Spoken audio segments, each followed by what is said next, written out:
Assalamualaikum warahmatullahi wabarakatuh sahabat semua, syukur alhamdulillah kita bisa berjumpa lagi di channel ini untuk sahabat yang sudah bergabung, dan selamat datang di channel ini untuk sahabat yang baru bergabung. Kita semua sudah memahami bahwa syarat sah diterimanya sebuah amalan adalah al-ikhlas dan al-ittiba. Al-ikhlas berarti memurnikan niat dan tujuan ibadah hanya kepada Allah Subhanahu wa Ta'ala, sedangkan al-ittiba adalah meneladani dan mengikuti contoh Rasulullah Shallallahu Alaihi Wasallam. Namun, usaha kita sebagai mukmin tidak berhenti di situ. Tugas kita bukan hanya menyelesaikan sebuah amalan, karena ada tugas yang lebih berat dan sama pentingnya, yaitu mempertahankan pahala amalan agar tidak terhapus sia-sia. Sebesar apapun keikhlasan kita dalam beramal, dan sebaik apapun kita berusaha mencontoh Rasulullah Shallallahu Alaihi Wasallam, potensi terhapusnya pahala amalan tetap ada. Oleh karena itu, kita harus terus mengingatkan diri sendiri, keluarga, dan kaum muslimin untuk tidak hanya puas setelah beramal. Lebih dari itu, kita harus berharap agar Allah Subhanahu wa Ta'ala menerima amalan kita dan merasa khawatir jika amalan kita tidak diterima.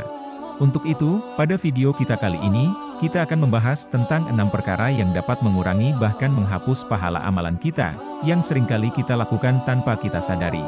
Yuk simak sampai selesai. Namun sebelum kita lanjut, jangan lupa tekan tombol like, share, komen dan subscribe pada video ini.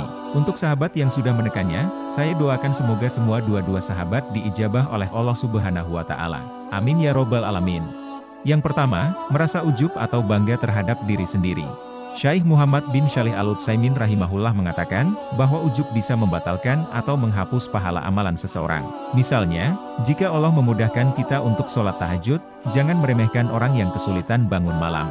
Jika Allah memudahkan kita untuk bersedekah, jangan meremehkan orang yang jarang terlihat bersedekah.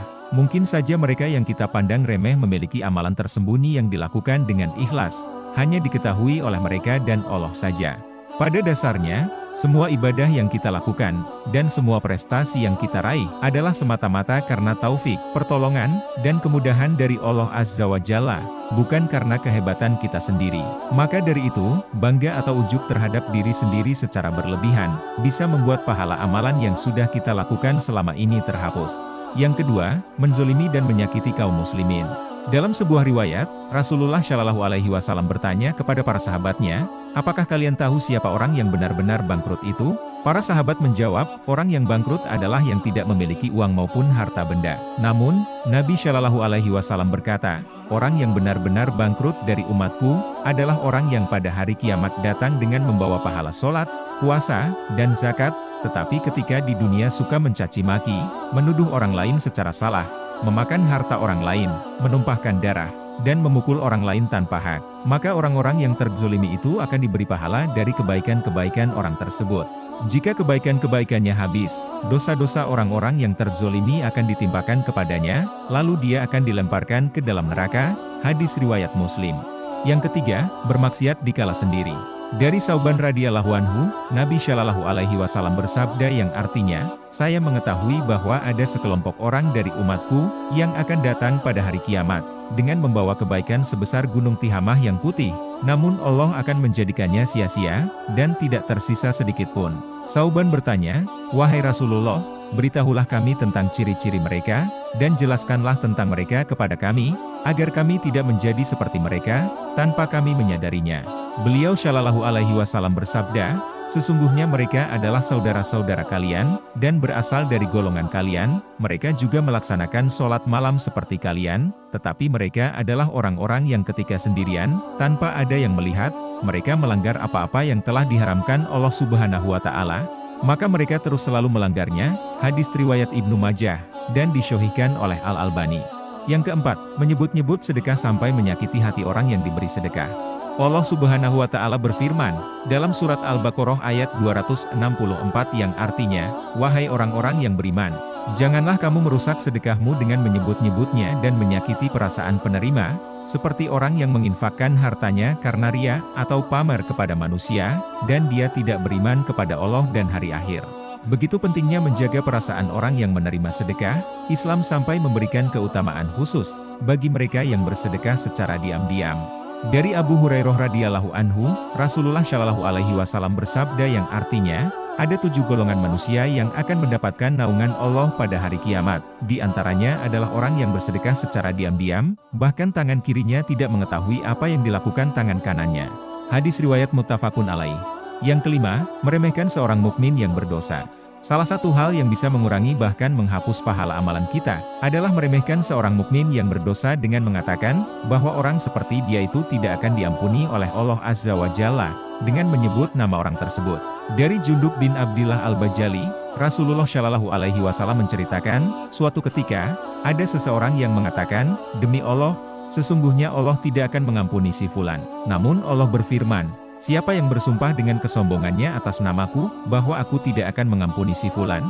Ketahuilah, sesungguhnya aku telah mengampuni si fulan dan telah memutuskan amal perbuatanmu. Kurang lebih seperti itu sabda Rasulullah Shallallahu Alaihi Wasallam. Imam Muslim rahimahullah menyatakan, bahwa hadis tersebut memperingatkan, agar kita tidak membuat seseorang putus asa dari rahmat Allah Azza wa Jalla.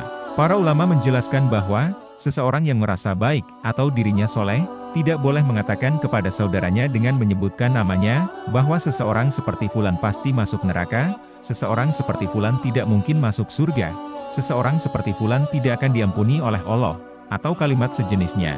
Hal ini karena ucapan semacam itu mendahului ketetapan Allah Subhanahu wa Ta'ala, dan meremehkan seorang Muslim, serta menunjukkan kebanggaan diri, yang dapat mengakibatkan terhapusnya pahala amal.